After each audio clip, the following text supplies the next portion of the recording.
Are you ready to get casual? Grab your favorite adult beverage or combustible plant and join us for our roundtable TTRPG discussion. Oh yeah, it's time for Casual Friday. And now, here are your hosts. What's up, everybody? It is time to crack one open. This is actually seltzer. I'm a poser. And we're getting casual. We're talking about D&D and whether we like it or hate it. I don't know. It seems like there's a lot of opinions these days. So let's talk about them. One I'm way or your the other, we're perfectly going to figure natural it out host. today. Today, we solved this thing. We got a new book. We got two new books and 17 different opinions about them. So I think that's what we're going to sink into the first half or so. We've got a brand new TTRPG by friends of the channels, Taryn, who released Vagabond and then dunked on D&D and said, I'm out. And we're going to talk about that too. He was running for fifth graders, and we've got opinions about getting new people, especially kids, into this hobby and maybe what we're looking for and what kind of tools you can use to do that. Spoiler, I think the starter set, pretty cool. Also, we're talking about clothes and other stuff. But I'm Ryan. I'm Brad. I'm Jim. I'm in the wrong square and I don't know where things are relative to me anymore. Let's talk about Faerun, adventures therein and heroes thereof. We got a twofer. The books are out. First impressions are in. We've been getting dribs and drabs, but it seems like a mixed bag. I see a lot of people being like, "Oh, these are a great setting book with a lot of inspiration." Other people are like, "D&D is terrible," and I'm out. What do you guys think? How you feeling about the newness? I've I've had a chance to kind of peruse them on D&D Beyond. I don't have my hands on the physical copies yet. I haven't read, cover to cover, just kind of a quick assessment. There's things I like, there's things I don't, which seems par for the Wizards of the Coast, right? Like that's kind of like, I feel like that's what I say about every Wizards of the Coast product. There's things I like, there's things I don't. I've looked more at the DM's book than the player's book. So on that front, I like the layout. I like the gazetteer style of like, here's a brief description of this area and this area and that area. And I like the idea of having a bunch of like one-page dungeons. Really great conceptually, kind of flaccid on the delivery. The adventure seems okay. The like short little adventure that's in there seems okay, but the my biggest disappointment was I wanted to be excited about the one-page dungeons because I love that concept. I think it's one-page dungeons are a very useful tool, especially to new DMs. But they don't really deliver on quality, right? They're just a bunch of encounters. There's not like, good juicy ideas of like, versatile encounters where this could be a combat encounter or it could be a role-play encounter. Let your players decide. Like that's the good game design that you need in a one-page dungeon, so that you get, if you do that with every encounter, you have 4 encounters in a one-page dungeon, for example. You do that in every encounter, but all 4 of them have some sort of versatility to it. Is this exploration or role-play? Is this combat or role-play? Then you really have the potential for 8 different ways, those encounters can go instead of 4, right? And that's what I found lacking in those little one-page dungeons. I haven't done a deep dive on the subclasses yet, so I can't really comment on the player side of things yet. Yeah, You know what? It makes me. It reminds me though of I recently played in a one-page dungeon that was exemplary, and maybe it was just the dungeon master, but we had a really good time rocking the Temple of the Moon Priests. Is that the official title of the dungeon itself? Yeah. So stay tuned after the show. Are we rocking and rolling with that? Yeah, You if you locked and want to loaded? see us play that one-page dungeon, it's going to be 85 minutes from now. 84 minutes from now, you're going to be able to watch us play that on the Landlocked Warlocks YouTube channel. Incredible. I've This is got what I belong on the reviews. bottom of the screen. We've got reviews from Screen Rant and EN World, and they're both pretty positive about the new Forgotten Realms books. But then we also have a review from Ben Milton over at Questing Beast, and his review is much more interesting because he's not like a 5e guy. He doesn't own a lot of 5e books, doesn't read a lot of 5e books, and so he reviews it kind of from the OSR perspective. And he makes a lot of good points as he's going through, saying things like, how come in this dungeon there's only one way to get from this end to that end? Like, how come you can't go multiple pathways through this dungeon? Or how come in this adventure, if you fail a check, there's no way to proceed? It's like he points out a mystery, there's investigation checks, and if you fail any one of them, then the adventure is just, I guess, over, because it doesn't tell you what to do if they can't solve the clue. So I thought that was pretty interesting. From an OSR perspective, he says, like, if I'm going to pay money for this, it has to be better than what I can come up with on the fly. Yeah, and Mr. Welch reiterates that in the chat. Like, they never take into account what happens if the players fail at a challenge, right? There's not advice to, like, it's not like there's not like a branching path. If they succeed, this happens. If they fail, that happens. Like, that's actually decent adventure design. That's not included, and this rarely included in WotC products. It's just kind of assume that you're going to handhold the players through it until they succeed. Is Mr. Welch is EN World kind of like IGN is to video games? Like every video game on IGN is at least an 8.0. Is EN World like that? I don't really know. I mean, when you're getting EN World seems to get a lot of exclusives, right? Like, right. Like Wizards uses EN World to announce a lot of things.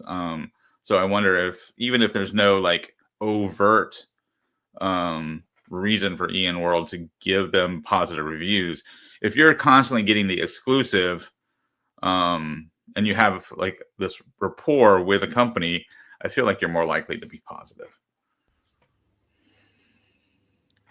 Yeah, I do recommend watching this Questing Beast video. There's a lot of good insight. He has made some very excellent adventures himself, so he knows what he's talking about. He's not just talking hands on the internet.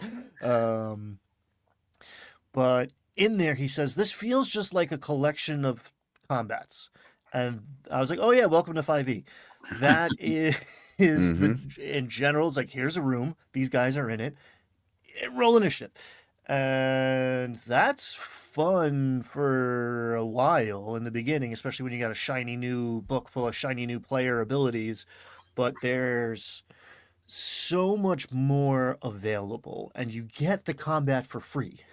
So unless it's a very sophisticated, like he goes through a siege in there, and it's just waves of enemies coming at you, and there's no real like tactics or siege equipment that you're using to defend against or whatever. And yeah, a lot of the map is sitting there, looks beautiful, right? Like this is better than any map I'm going to bake by myself, but I could certainly describe a more interesting place, off the top of my head or with a little bit of prep.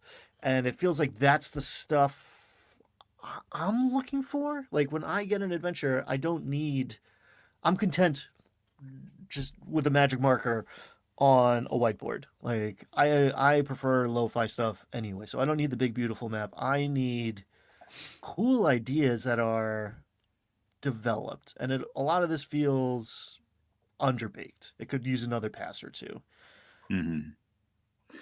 Yeah, I feel like, I mean, maybe we should do this on the show. I feel like we could go through these, like take one pass through them and be like, oh, here's where you can add an extra entrance to this dungeon. Here's where you could turn this combat encounter into a role play encounter by adding an NPC here, right? Like, I feel like we could go through and with one simple pass, we could make like 2 tweaks to each of these adventures, and they would be significantly better to run at the table. So I 100% agree with you, Ryan, that like if you just had one more pass at this, you'd have a much better product. So there's Dungeon Masters out there. Oh, go for it. I was just going to say, I do like that they name the locations in the maps instead of numbering them for the most part. Yeah, that is a nice touch. But yeah, I mean, as far as usability, it's laid out well. You know, the monsters are highlighted in red, the stat blocks are highlighted in red. You know, it's easy to follow, but again, there's not enough meat on the bone to have good choices. And that's not just because it's a one-page dungeon, because I think each one of us have made one-page dungeons before, and they're better than these. So my point is not to brag about us. My point is to say you can put a decent amount of meat on one page. Yeah. I mean, I think maybe there's a certain kind of dungeon master out there who like this is exactly what they need. Maybe like to be generous. Maybe someone's looking for exactly this. Like, I just want a series of combats, and I'm willing to pretend that the level appropriateness of the balance is there, and I will bring all of the narrative intention to it, and I will give better plot hooks based on the characters, and I can lift this cleaner out and plop it into my homebrew world because there's so little connective tissue. But that's not me. You could almost like turn to a page in the monster manual and be like, all right, we're doing goblins tonight. Grab a map off of the internet and be like, all right, this is where we're fighting, and you get to the same place. Yeah. I mean, I I ran Shadow Dark last night, and half of my players couldn't show up, so we did a little side quest for the 2 players that did. And I just pulled out the Shadow Dark random encounters, just the wilderness random encounter page. And I had the 2 players each roll percentile dice 3 times. So I had 2 sets of D100 numbers. And I just took their 2 rolls and made an encounter out of their 2 rolls, right? So they rolled like blood vines and a dire wolf. So I put a dire wolf tangled up in the blood vines, right? And I made 3 encounters out of those 6 rolls. And that was a far more interesting game than I think just about any of these like prefab one-page dungeons. And that was totally created on the fly with my players at the table. This the player's book does have 34 new feats. It's a lot of feats. Yeah, I'm interested in kind of perusing those and looking at the subclasses. I know we looked at, I think, most of these subclasses when they came out in our Unearthed Arcana, but I'm interested in going through these and like looking at the final version, and I'm sure I have thoughts, but I mean, I think subclasses are cool for if you're going to play 5e. Subclasses are cool, and the more subclasses in a lot of ways, the better. But but also, if that's your thing, more subclasses is usually a good thing. More feats is a good thing. It does seem, and this kind of dovetails into the next portion of our conversation too. It seems like we are looking at D&D Beyond first, like software-driven interaction with the game. That feels like it clarifies a lot of the design choices that they are making. As a book, it's like, but it's like, no, you don't understand. This is just a collection of things that are going to be on D&D Beyond now, and it's a question of how the tags interact in the back end with the SQL database. And like, then this is cool because people like feats and character options, and people just want to make characters, and the running of the game, whatever. Leave that to the professionals, those dummies. Yeah, I think it was Indestructible that made this point. That it almost seems like the changes made from 5 to 5.5 was to reinforce the need for D&D Beyond, right? If you make a game that's just complicated enough that you need an online character creator, instead of making an actual efficient good game. Like, I'm not saying 5.5 is a bad game. I've on the record saying it's a pretty good game, but it definitely, they could have taken 5e and streamlined it and made it a much tighter game, and instead they broadened it and gave it more fiddly bits and more options. And I think, Taryn's point was that seems to imply that they want the game to require D&D Beyond to play. Like, it's fiddly enough that you have to have the character creator to make a character in a reasonable amount of time.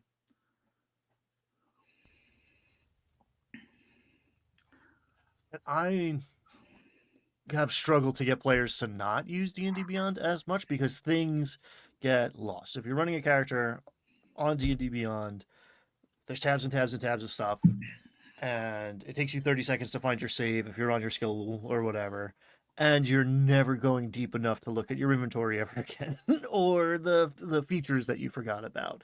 How do I find what languages I have? So like I'm all about accessibility, simple, easy, quickly at hand information, and the more you slap onto it, the more bogged down it gets. And I think we're in this weird place, but we're in the beginning of a system, really. As much as this is a continuation of 5e, this is the fewest options we're ever going to have in 5e24, and it's already kind of bending. The support system is groaning under how much decision making and choice points and feats. It's just gonna get more and more heavy and complex and in the way of the fun. And Mr. Vincent, it's ironic that you say this because this does kind of dovetail into the next topic, and this is one thing that Indestructible Boy talked about in his video, ignoring D&D 2024, which is, I watched this video today and I put in my notes, Indestructible Boy quits D&D again, says this is the last time, breaking news. She keeps saying it, Taryn. One of these days we're going to hold you to it. But he talked about running D&D for kids, and talked about the challenges of trying to make analog characters because he was running for kids at school, and at that school tablets and phones are banned, so it was all analog. Yeah, and I run games at my wife's school for kids. I've done it for like pretty much all ages, like from lower L to upper L, lower elementary, upper elementary, and middle school, and now high school. So and I agreed with most of what he said about that. I actually picked up the new box set, the Heroes of the Borderlands or whatever it's called. I picked up the new box set specifically to use the character creation system with the control panel style character sheets and and the cards for the species and backgrounds and equipment and all that. And that actually turned out to be a pretty cool way to build a character. The kids definitely liked building a character using those. But by the second session, I was already running into the same problems that Taryn did with the kids wanting to make their own characters and wanting to use D&D Beyond. And it and it's, you have a time crunch when you're running a D&D club. We got 2 hours. And so we made characters during the first session using the templates from the box set, and that was great. But then the second session, they're like, I want to adjust my character. I want to like have a higher charisma or a higher constitution, and I want to change my stats around a little bit. and that starts to eat into your time, limited time. So I had a similar experience as he did. Now, when I've run D&D before, because I'm currently running it for older kids, so I've got like 8th to 10th graders in this club that I'm running right now.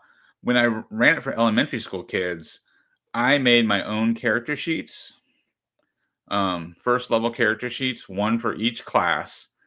And I specifically tailored each character sheet. So whatever character you were playing, you only needed a D20 and one other dice. So I specifically built the fighter to use a D20 and a D10. The rogue uses a D20 and a D6, right?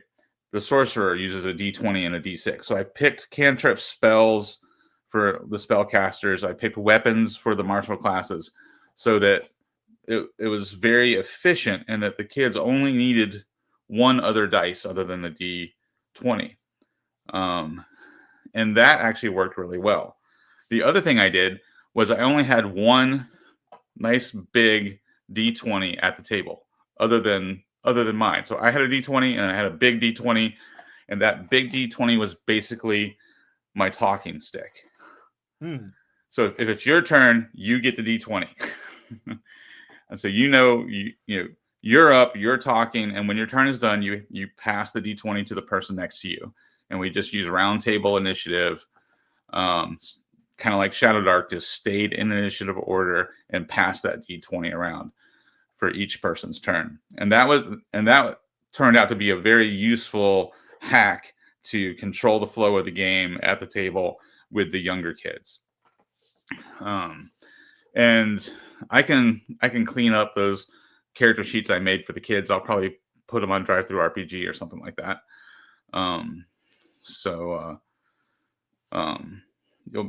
You'll be able to download it. When I do, I'll post links on this video and in other videos. But yeah, that was what I found to be super useful for running games with kids. But that again limits choice, right? Because as the kids get older, they're online more, right? They're watching TikTok, they're watching Insta Reels. They're like, oh, there's this cool thing you can do with a character build. I want to be able to make my own character so I can have an artificer cleric that does this crazy heal bot thing, or whatever. They see this stuff online, like the optimization stuff they see online, and they want to bring that and customize their character that way. But they're not savvy enough to actually do it on their own. So now it's like a whole side project where they want you to help them build a character sheet that's going to do this thing that they heard about online. And that's both the kind of the beauty and the flaw of Wizards of the Coast D&D ever since 3rd edition, right? Is that character customization has a real appeal to it, but character customization makes the game unnecessarily fiddly and complex. It does feel, and I say this a lot, like D&D is a bunch of different games held together with bubblegum and duct tape. And one of those games is character creation. Like, character creation is a mini game. And if you don't think so, go onto Reddit and watch people arguing about 17.3 multi-class builds that they are never going to play. Like, they're just tinkering for hours with character, and like, cool, okay, I get it. Like, enjoy that happening at the expense of the rest of the game, right? Feels bad to me. Like those sessions where it's like, all right, I've leveled up, like I've reached a story beat at the table. It's like, all right, you gain a level, and it's like, okay, that's the end of this session then, because now everyone is looking at D&D Beyond for the next hour, picking out spells and whatever, and it's like the game itself grinds to a halt, and everyone's enjoying that separately in their silos. It's almost as if maybe there would be a cool solution of like making that a little more gamified in interactive. And I think maybe Daggerheart achieves this to a degree where it's like, oh, cool, you're bone, I'm also bone. Here are the bone cards. Let's make sure that we like differentiate our abilities. Mm-hmm. That adds a little bit. And that's kind of what the starter set has going for it, right? The idea that the starter set is bad because character creation is tough. It's like, no, they solved it. Just very temporarily in a very limited way. And Right. if they could apply that going forward to give me the other classes at the least to level 3, we could go a lot further with the kid who's just savvy enough that he knows he wants to play a paladin, but doesn't recognize that it's going to take him 45 minutes to make a paladin because he's not super well versed in the process. Yeah, and that I actually experienced that just this week at D&D Club, where one of the kids wanted to make their own character. They wanted to play the same character they were already playing, the one they had built with the cards from the box set, but they wanted to make a few changes. And so while we're setting up, she's over there trying to tweak her character sheet. But then the analysis paralysis sets in. It's like, ooh, what's better for my wizard? Is Dex or Con better? Right. And now there's a discussion over, do you want to have a higher armor class or you want to have more hit points? And so we've all been at that point in character creation where you experience a little bit of that, like, ooh, tough choice. But for a kid who doesn't really understand the game fully yet, that analysis, paralysis sets in, and they really want to do this thing, but it's more challenging than they realize, and they kind of bite off more than they can chew. And now they're spending half of the session, so they're spending an hour out of the 2 hours they're playing, because I just keep playing with the other kids, and she's still over there like tinkering with her character sheet. A +1 here, +1 there doesn't really matter. So when I'm like, hey, it's your turn, and she uses a cantrip, no big deal, and she goes back to filling with her character sheet, but it just, to Indestructible Boy's point, it is unnecessarily weighty, and it does create that kind of almost a double bind where the kids I want to play real D&D, right? They've been playing this fast, streamlined design game that, I kind of riffed off of D&D and made a game for them to play when they were elementary school kids. But now as they're older, they're like, Mr. Brad, we want to play real D&D, and I'm like, okay. The fun part of character creation is when you're done with it. It's finishing the character creation that's really the fun part. It's not while you're in the trenches adding +1s and +2s. Yeah. Spoken like a writer.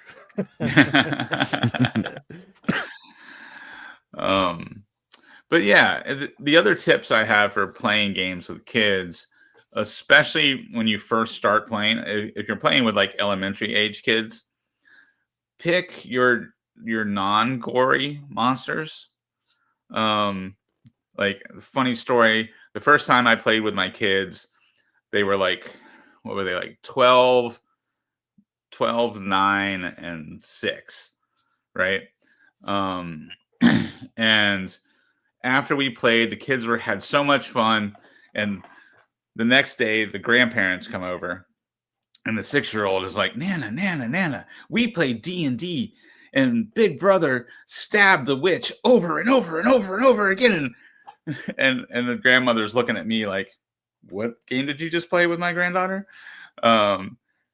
So from that, I learned the lesson of, instead of having, monsters that bleed or creatures that are gory, when they're with little kids, you want like skeletons, like low-level elementals, things that can just turn to dust, like your zombies can turn to dust when they die, right? Instead of having things that bleed, like, human bad guys. And then another one is, kids love animals, right? And that's a great way to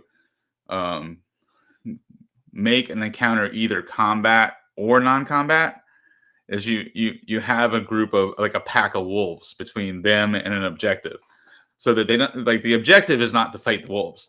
The objective is to get to the other side of, the forest, but the wolves are in between them. Kids love animals. Kids really aren't into murdering like animals for the most part. So, but they can choose. They can choose to fight the wolves, or they can choose to feed the wolves, or they can choose to try to talk to the wolves with some sort of magic, right? So animals are a quick and easy hack. Your beast, pull out your beast section of the monster manual. It's a quick, easy hack to turn any encounter into that versatile choice. Is this a combat encounter, or could it be a role play encounter, right? And That's me. those I'm kids. Mm.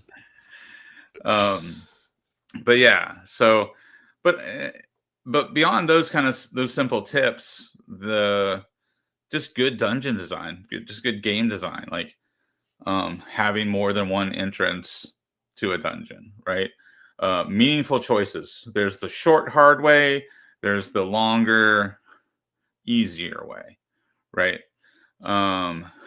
Meaningful choices, and like I said, versatile encounters. Could this encounter be exploration or role play? If they choose this path, it's an exploration encounter where they have to figure out how to get across the river. If they take this path, they meet a ferryman. They can either pay or talk to the ferryman to get them across the river, right? Giving meaningful choices. So, And I think that's what's missing from a lot of those one-pagers that we were talking about. Like the multiple entrances, multiple routes. That's like the easiest example to see immediately, and is the one that gets like talked about a lot. But like you walk into a room, there's stuff here you can interact with.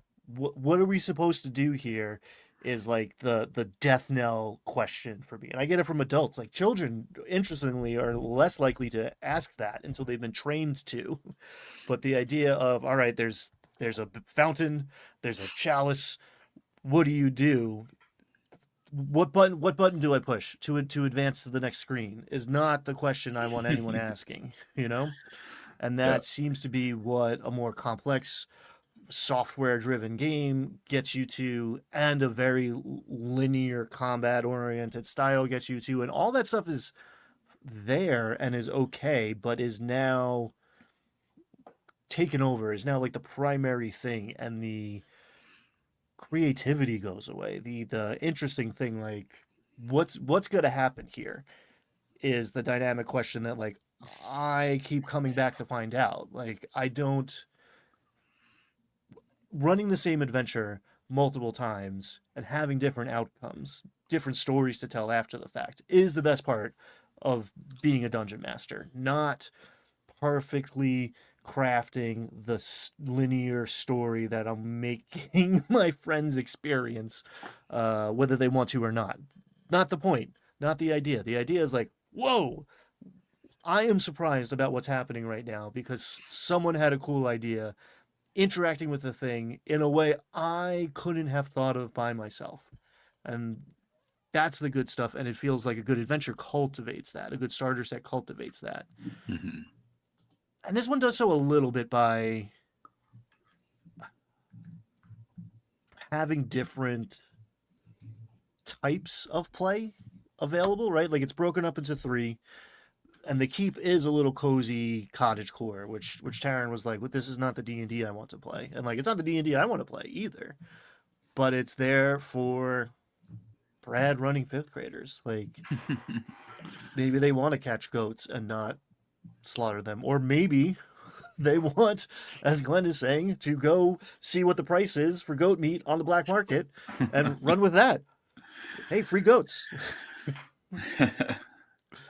Yeah. So what was your take on Taryn's accusation that the adventures in the box set are a little cozy core?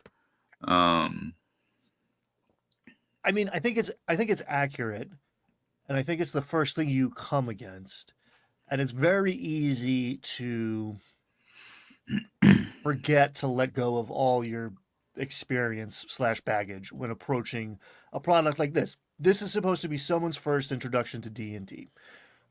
or an experienced person getting it to bring new people in, and those new people oftentimes are going to be kids. Not necessarily, right? I was in my 30s when I started playing D&D, but like potentially, maybe these are kids coming to the hobby.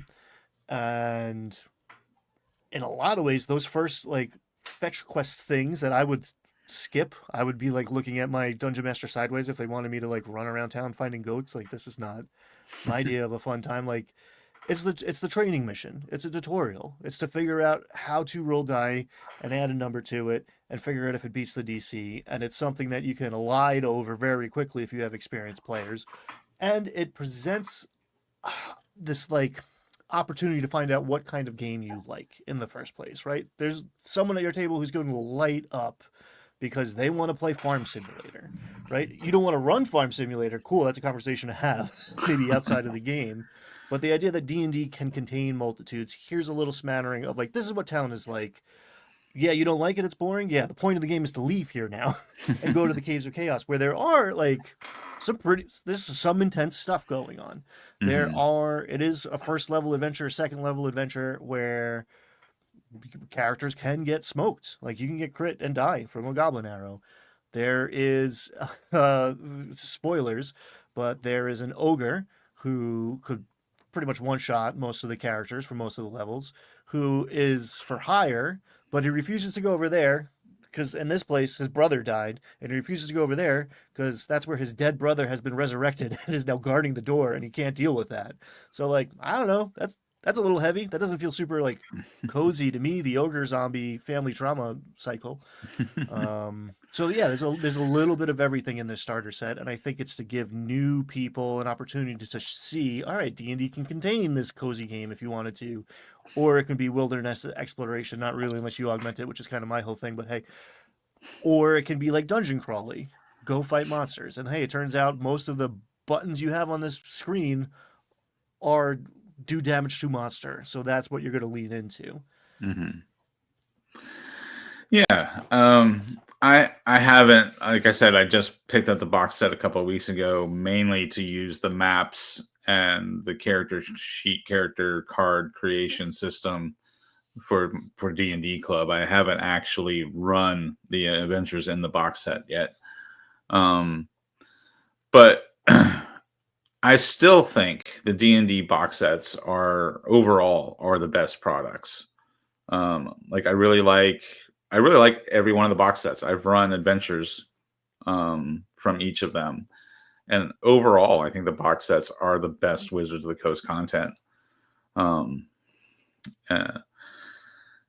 again, I like low level play. I'm not into like running,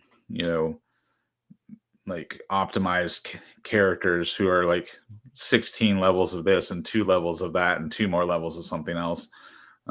That's not my style of play. I keep my games usually between 1st and 8th level or 1st and 12th level. So yeah, I like the box sets, and I think this box set is good, and that's why I really wanted to like the new Faerun book, the new Forgotten Realms book, when the news came out that there was going to be a bunch of one-page dungeons in it and a short adventure. I was like, that could be really cool. But like I said earlier, I was kind of disappointed in the delivery on those. And I think it's the lack of that one extra element. Like in the box set, the starter set, the complaint can be that they didn't connect it enough, which Mr. Welch is talking about in chat right now. Of like, there's not that the keep and the caves are very separate on purpose because they made it theoretically possible to have different DMs running it. And there's a cost to that, but I love the idea of the first introduction to D&D. It's like, cool, play D&D. Next week, run D&D. Oh God, I love that. There is an opportunity cost there where you can't really contain spoilers one in the next, and yet still, there's like this birthday cake is one thing. There's a couple moments. There's like someone's niece somewhere else, and you can find out. There's the the big bad had a relationship in town. There's someone in the wilderness who could kind of put those dots together if you talk to them. So there's like elements there that make it more than just, hey, walk in the store, fight these guys, fight those guys, fight these guys. Like the first room with kobolds, you could get through that whole thing without fighting anything. The centipedes, if you walk into that space, you're gonna fight. But like there are kobolds here, you can reason with them because they speak language, and they have a problem that you could solve for them if you're savvy. And you could do that in different ways, and you could deceive them, you could befriend them, or yeah, you could slaughter them all. That's there, and that's fun sometimes, and that's D&D, and that's kind of like the lowest hanging fruit. So when the dungeon is designed to do that, primarily, it feels like you missed a trick. Yeah, and I think that is kind of the core issue with dungeon design, adventure design in D&D. I think from the beginning is that the adventures are designed with combat in mind, and I think you should instead design your adventure with exploration and role play in mind, because players can take any encounter and turn it into a combat encounter, right? Everything in the game has a stat block. It's really easy to default an encounter to combat. So if you design it, if you do your dungeon design, like 70% combat, 10% exploration, 20% role play, right? Then like it's going to feel like it's 100% combat, because players are going to turn some of those non-combat encounters into combat encounters. Where if you just design the whole thing to be 40% exploration, 60% role play, then the players, but still have the potential for the players to turn any of those into combat, you're going to have a much more balance. You're going to probably end up with like 30, 30, 30, or, 25, 25, 50, with 50 being the combat. And it's always easier to drop combat into another situation. Mm-hmm. If you have then the other way around, if you have a combat focused session or a combat focused campaign, it's harder to drop roleplay into it, or it's nearly impossible to drop exploration in, right. But if you have exploration and RP focused adventure, you can drop combat in anywhere. It's very easy, just in the next room, there's some monsters, go.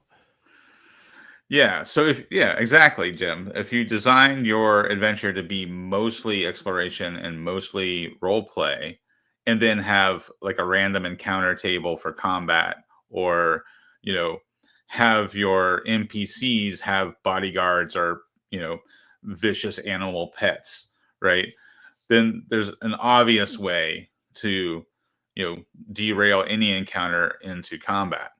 So I think it's a matter of like just approaching the design with exploration and role play first. And it might be baked into the core of it all, though, of the inflation of the character ability and resource.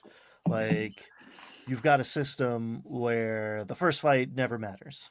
You need to hit him twice to get him worn down enough, like by the book, to get the third fight to actually be interesting. So not only is it combat forward, it is also combat irrelevant.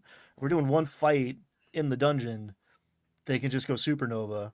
So now I have to put in a couple other fights before the big fight to get them softened up a little bit, to do a little resource depletion. And in a dungeon crawl that goes a lot faster through combat, that can have a lot more space between the fights, that's one thing. But when combat takes an hour and I need to get 3 fights into my 3.5 hour session, I guess we're just doing, we're fight to get this to the appropriate challenge level. And that's why I stopped writing for DM's Guild. Yeah. Phil is a good question here. Yeah, that's a great question. Go ahead, Jim. Oh, the question's there. All right. I'm hosting. I'm sorry. Would you all say blending exploration and roleplay into a one-page adventure is a more advanced dungeon master skill since there's no room for a lot of details? Yes, absolutely. I try really hard, and I think it's from my like English major, whatever poetry background. Like the economy of language. When I see like Dolmenwood is an incredible example of this. When I see a sentence that expands in my mind like those little pills that turned into spongy dinosaurs when I was a child, that's what I'm looking for always. That's what I'm trying to make always. The idea that this character is weird and interesting and wants something, and that is a tiny little machine that's going to propel itself into story, or whatever. This chair is leaning back against the wall, and if it tips over, it's going over the cliff. Something's going to happen there without me finishing the rest of the thought. That is, maybe it's not dungeon mastering, maybe it's the next step of like adventure creation, adventure design, which I guess is really at the core of dungeon mastering too. But those things light me up much more, and I find light me up to make much more than like, how are we going to spice up this fight? And like ultimately, usually the answer is one of these. It's environmental or it's social. You change the stakes, you change the objective. Yeah, I think good writing helps. Like if you can be succinct, and you can't like explain a whole like role play encounter with like multiple incentives and multiple motives, but in a one page you can, if you pick out like I'm trying to find it there. I have an example. It's a one page one shot I did, uh, um, where there's 3 NPCs in the dungeon, and each one has a motive.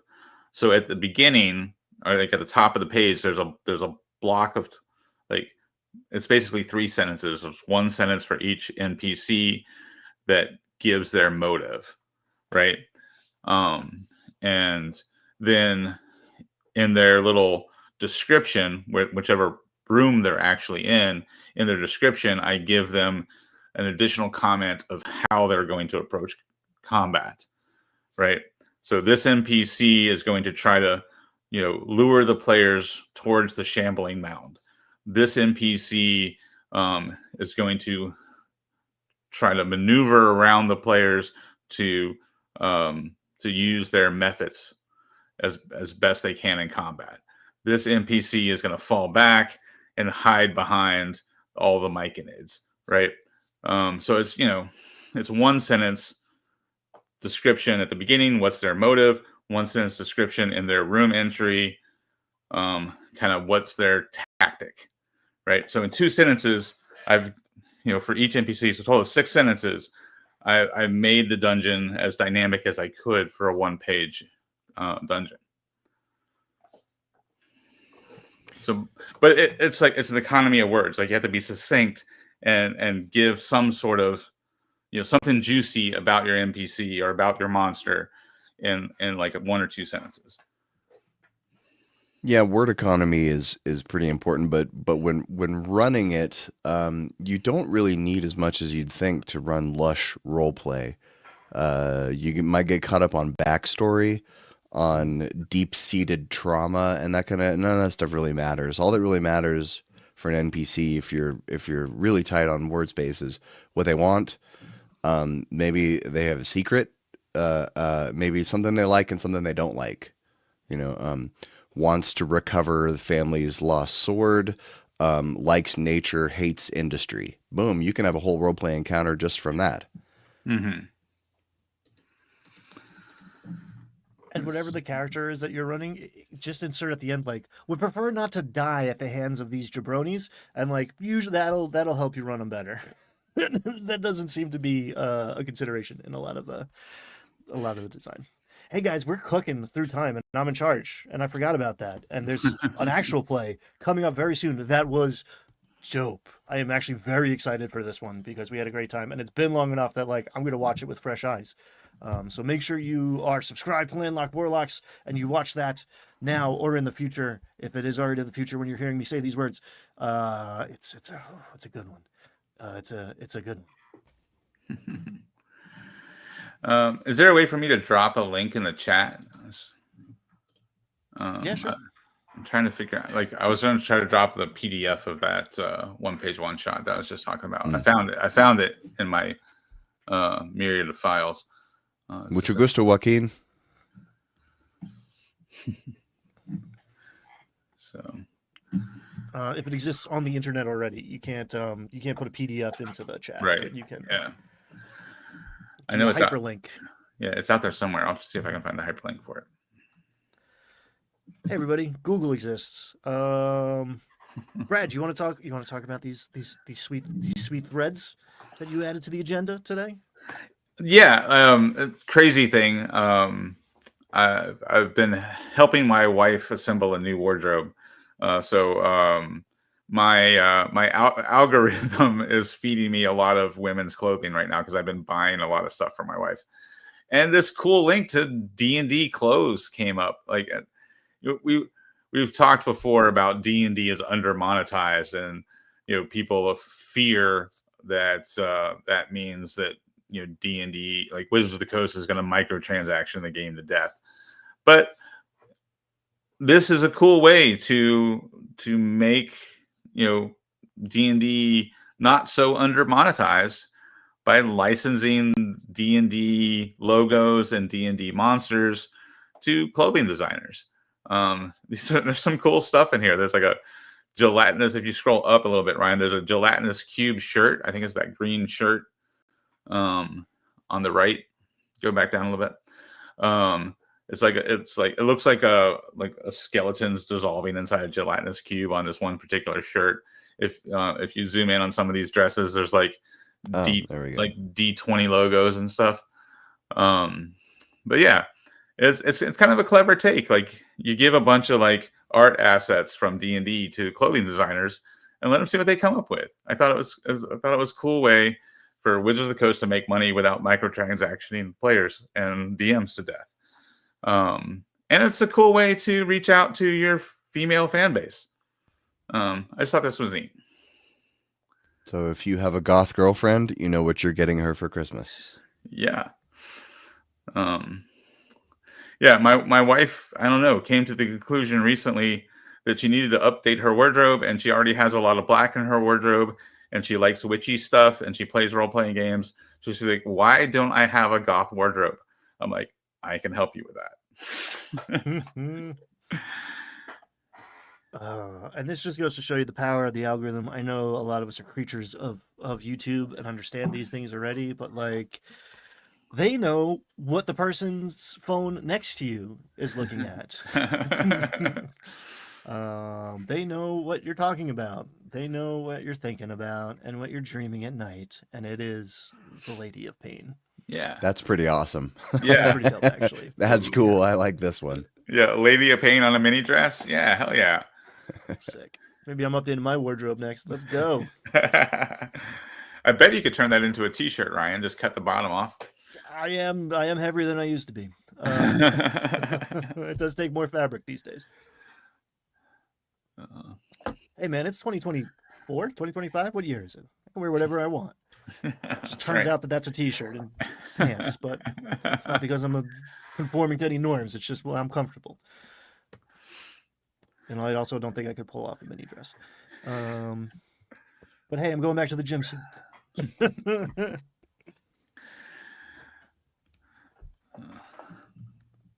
Gender equality in D&D. That's a whole. That's another 90 minutes conversation. Oh yeah. But I think what do we got for our roundtable discussion? It kind of goes right along with the things we've been talking about, right?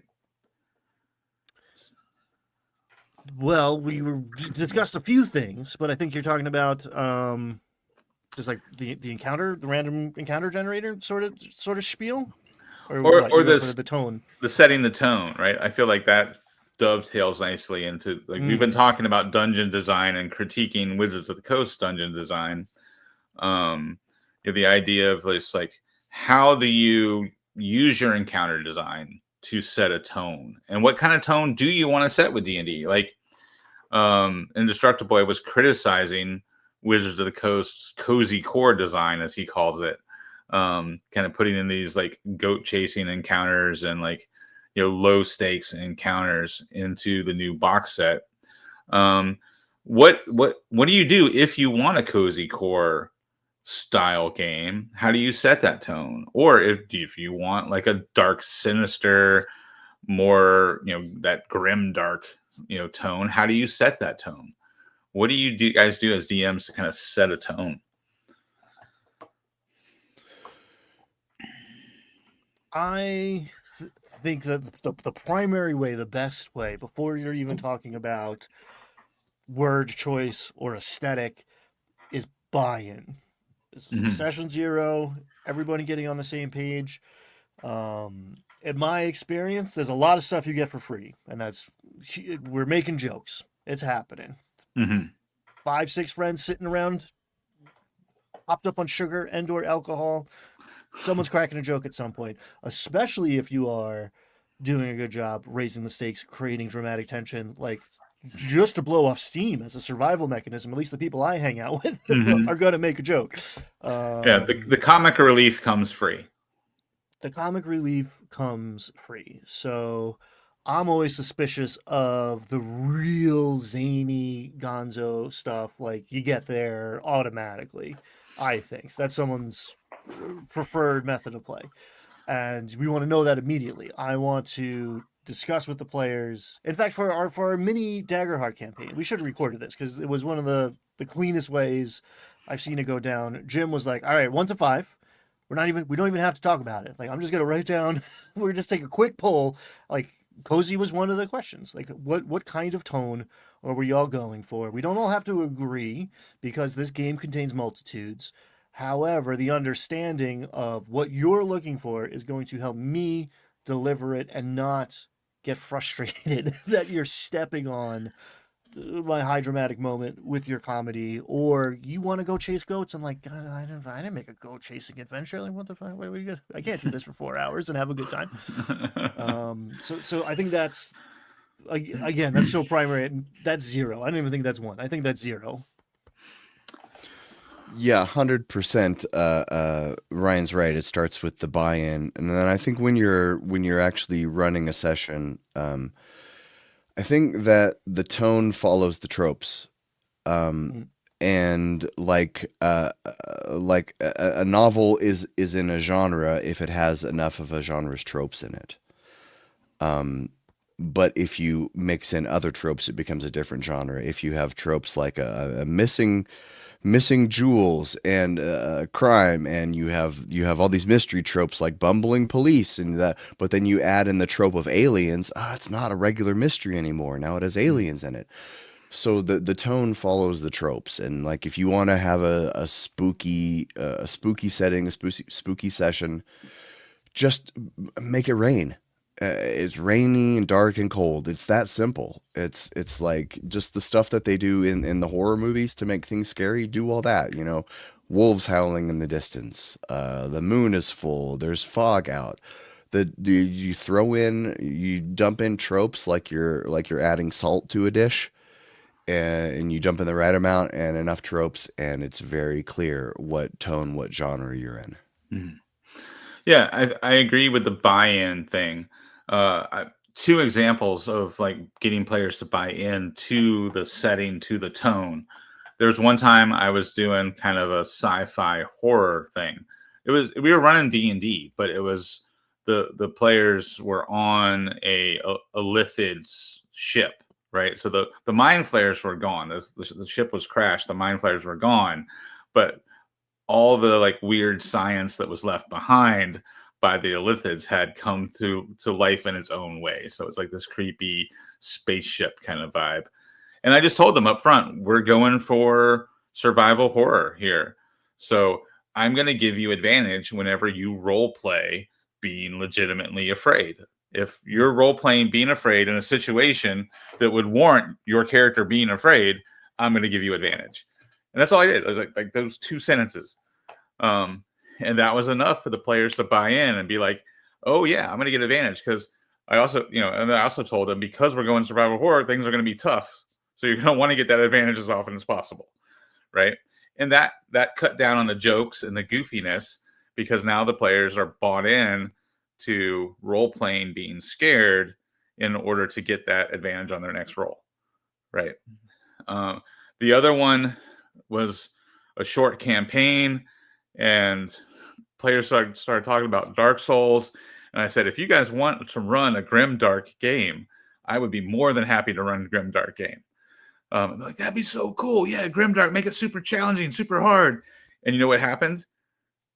They role played like 10 out of 12 encounters for the first 3 weeks because they were scared to die.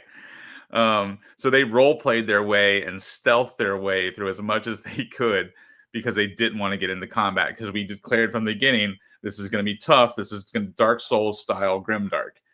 And it doesn't take much to get the players buy-in, as long as they're, they all want to do it. Yeah, and to Jim's point, getting everybody on the same page and then giving them the tools to be on that page and reminding them they're on the page, because we're not trying to reinvent the wheel, right? Like, we're all very comfortable grabbing from this bag of horror tropes, because we're not trying to figure out how to yes and aliens. Like, I think a lot of new DMs are trying to make something new and exciting, and that's hard to do by yourself and almost impossible to do well improvisationally with a bunch of other people at the same time. So staying in the lane that you have established does a lot. Yeah, and my 22-year-old daughter says, Dad, I miss playing D&D. I want to start playing again. Like, can we put together a group? And I'm like, of course. So I started throwing out ideas, because we're putting together this group. It's going to be mostly women. And I was like, so what kind of stuff do you want to play? And the topic of mystery comes up, and my daughter's like, oh, mystery in D&D, that would be really cool. And so again, getting that buy-in, like, I would love to. I've tried to run mystery games multiple times, and my murder hobo male players just don't really buy in. But like, I'm now excited to get this game started with a bunch of women players who are bought into the idea of doing a murder mystery in D&D. Like, that's really cool. So I agree that getting buy-in is one of the best ways to set tone. And then to Phil's point, talking about cozy core, right? He says it's much easier to turn cozy into dark instead of the other way around. I did an adventure one time where it was a super cozy town, and there was a bunch of like halflings and humans all living together in this little cozy community. And it was kind of like, I originally set it up as kind of this safe haven between dungeons, right? And turns out most of the people in this village were vegetarians, and this mushroom stew was their main dish that these people ate on almost a daily basis. At least one meal a day, they had this mushroom stew, and it was delicious. And everybody raved about the mushroom stew in this town. And then, plot twist, the players, something goes wrong. The players investigate. There's a witch living in town, and she has a bunch of myconid children in cages, and she's sloughing off like chunks of these myconid children to make the ingredients for this mushroom stew that everybody loves. So that was a way to take a very cozy situation and turn it dark and twist it. So you can, like Jim was saying, you can play with tropes, right? And if you throw in a dark twist into your cozy core trope, you can actually create a pretty interesting and exciting moment for your players to be like, oh shit, we've been eating myconid kids. There's definitely something about that contrast that is great. Like you have the players rescue a goat in the first 20 minutes of the adventure so that when you kill that goat in 4 weeks, oh my god, they've never cared about anything more in their life. Jim, what are you cooking up, man? I saw he went to the bookshelf. That always grabs my I went to attention. go grab Dragon Delves because just as Phil said, it's easier to turn cozy into horror, and it just made me think of this adventure in Dragon Delves. Baker's doesn't, because it's looking for the background. A small cozy stop along a well-traveled road. The village is home to friendly folk who enjoy bread and pastries prepared by Phil Flower Forge. Unbeknownst to these townsfolk, Phil uses dragon fire to bake his goods. When the unruly gold dragon wormling that Phil is raising goes missing, the same day as blah blah blah, the characters become embroiled in a fairy tale plot. And so that sounds very cozy and cute, right? Until you get to a little bit of a spoiler, but until you get to where you find out the wormling has been kidnapped by a hag, and an NPC you thought was on your side made a pretty horrific deal with that hag a few years before, and the adventure turns when you discover that. So that's perfect example of exactly what they were talking about. Yeah.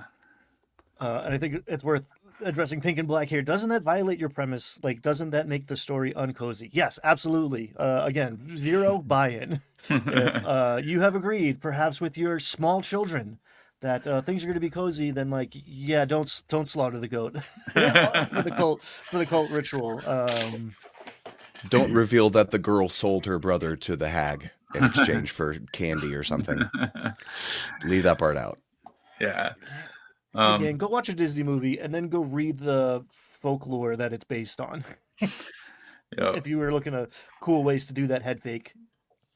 Well, and the other thing too is you can, if you have you're always going to have multiple players at the table, and if those players have a different preference, like one wants cozy, one wants dark, yes, you can blend them together. But you also, if one person really wants a particular style of game, you can also keep them very separate, right? So one way to do that was with a points of light style campaign, right? Where you lay out a map, or you explain to the players, these towns or this city is the safe zone. This is where you're going to role play. This is where you have to go back here to level up.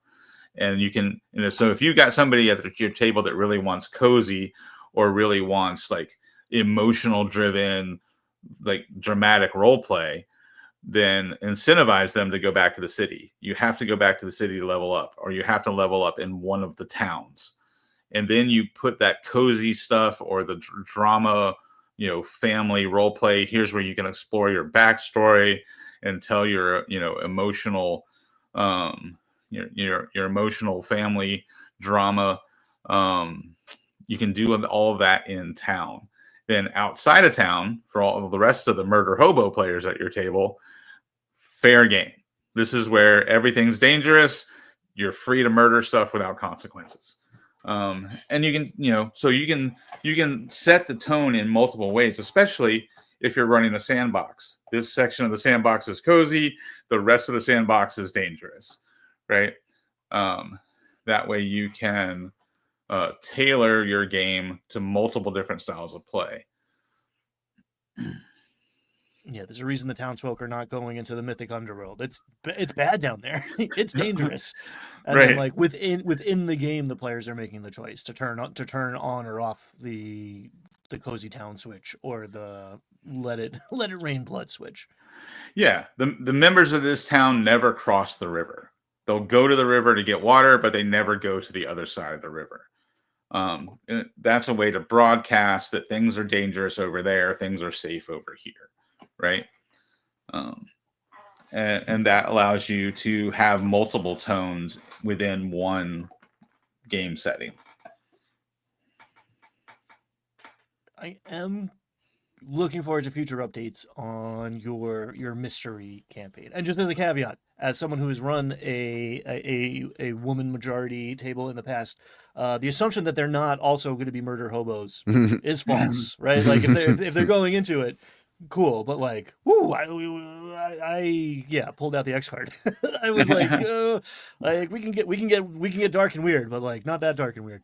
So don't assume you know what's coming. But I am curious how you navigate a mystery in D&D, because it is a challenge.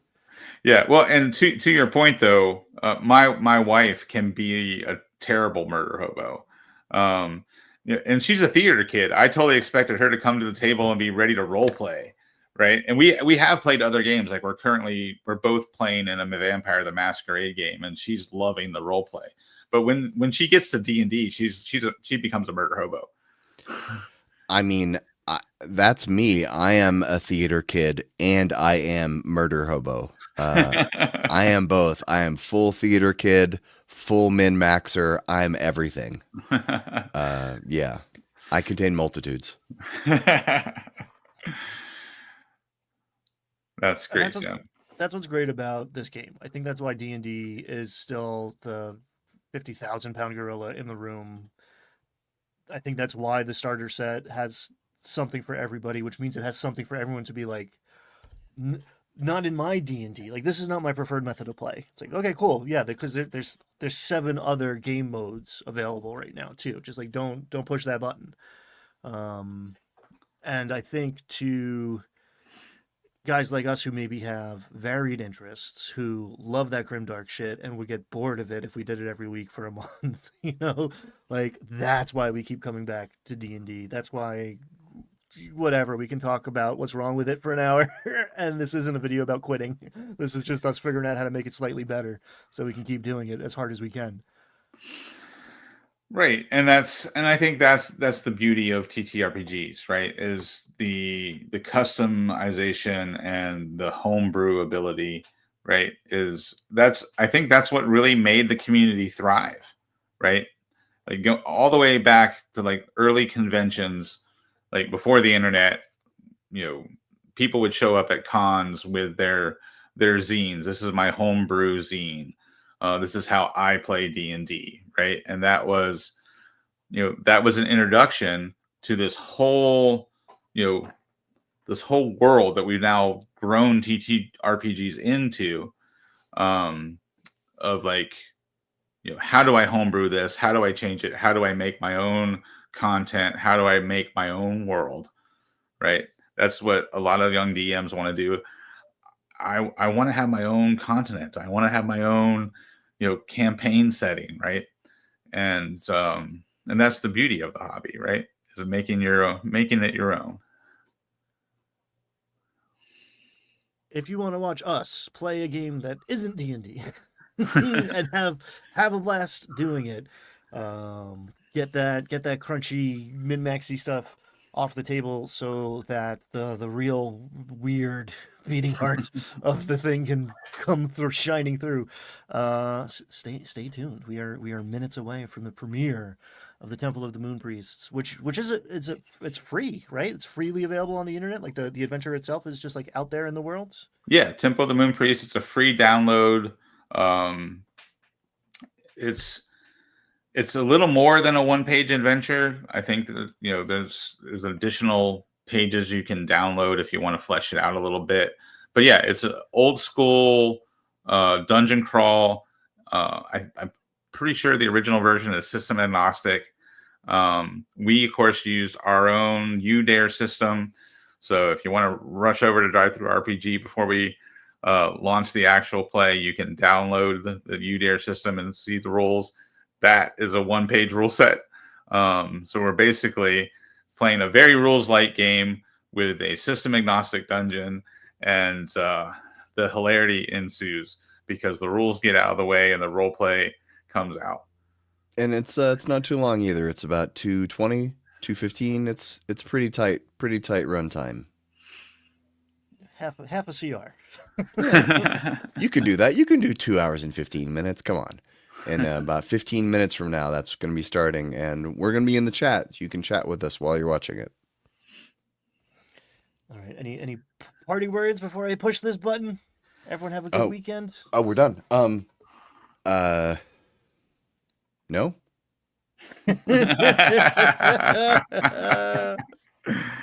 Well, Jim, everybody. I know you're under the weather. I hope Yeah. you feel better soon.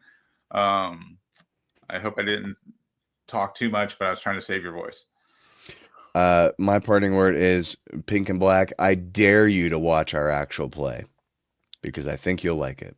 I dare you to watch it. I dare you. Snap. Dare you. We're not like the other actual plays.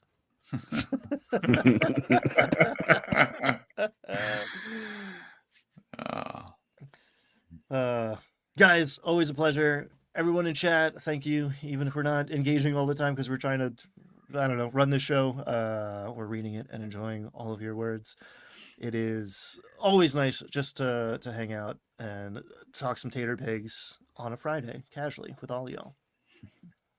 And I'll take your 15 minutes. Thank you.